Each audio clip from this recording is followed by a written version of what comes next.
decided to use the Asus X79 Sabertooth for our upcoming How to Build a PC video, and we're also going to use it for some overclocking tutorials. But before we did that, I wanted to give you guys a full look at the board. So here's Wendell. He's going to give you a grand tour, and then I'll show you the ins and outs on the back. The first feature that you really notice when you look at this is the CPU socket is enormous. I mean, in terms of board real estate, it is just absolutely, dominates the landscape.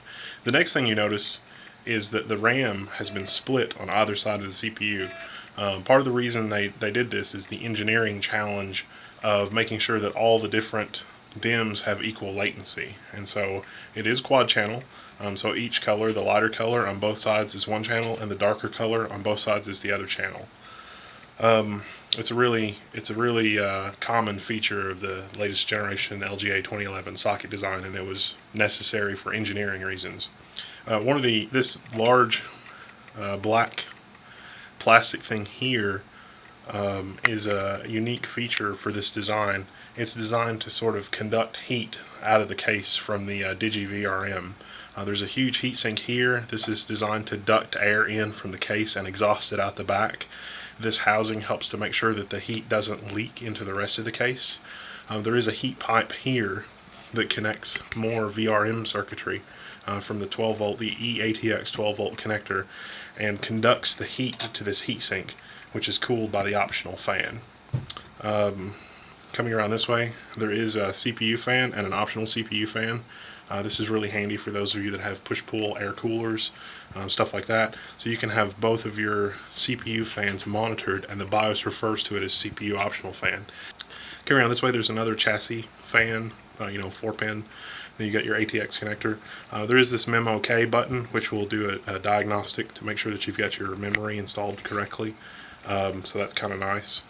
There's another fan connector. This is your external USB 3 header. This is the only USB 3 header on the motherboard. This gives you your two external USB 3 ports. Next up are the Sata connectors. This is the Sata 6 connector set, and then we have two Sata 3 sets. And then there's also the, Sata 6 SSD caching controller, which will let you use a small SSD and a large capacity mechanical hard drive, and the hardware will marry them together and present them as one logical drive to the operating system. So that's really handy. Coming around, we have the front panel connectors.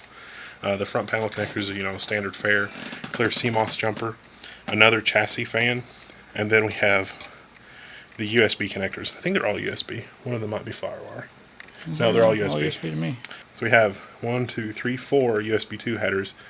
COM port 1, this is a serial port, so if you're old school and need to reprogram a Cisco switch or a Cisco access point that has RS-232 serial, this is RS-232. The motherboard doesn't come with a header, but a standard wired RS-232 would work fine. This is your audio front panel connector here. This connector. And you've also got digital SPDIF out right there next to the audio connector there. Cool. You've got two more fan connectors here, although one of the fan connectors will be used by the DigiVRM cooling apparatus. Do my flange. This is the expansion slot configuration.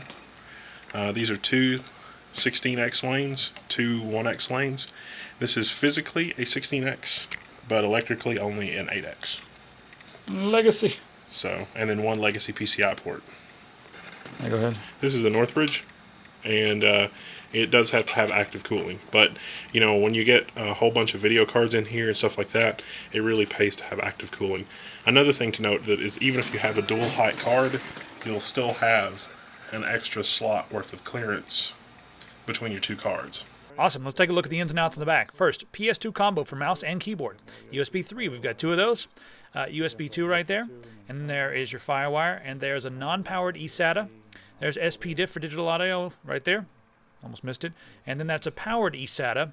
That's your BIOS flash button and 3 USB. New CPUs come out all the time, and they're not always compatible with the BIOS on your current motherboard. So you're stuck until you can get an old CPU and flash it. Well, with this one, you don't need a CPU to flash it. You just put your flash drive into the white USB 2.0 port, press the button, flashed, done. We have gigabit Ethernet there, and then we have two more USB 3.0 ports and 7.1 channel audio right there. Here's what comes in the box. Your software. We've got several SATA cables there. Some of them are L. We also have the SLI bridge in the box. These are standoffs, so it's easy to remove the front panel connectors. There's your warranty card. There's the manual. Got a nice thick paper manual. It's nice.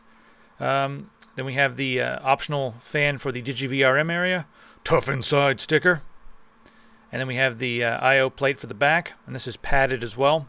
And then, of course, the motherboard comes in the box as well. So that pretty much covers everything on the Asus X79 Sabertooth motherboard. Very nice motherboard. We'll be doing an overclocking tutorial with this soon, so watch for that. You'll get to check out the BIOS.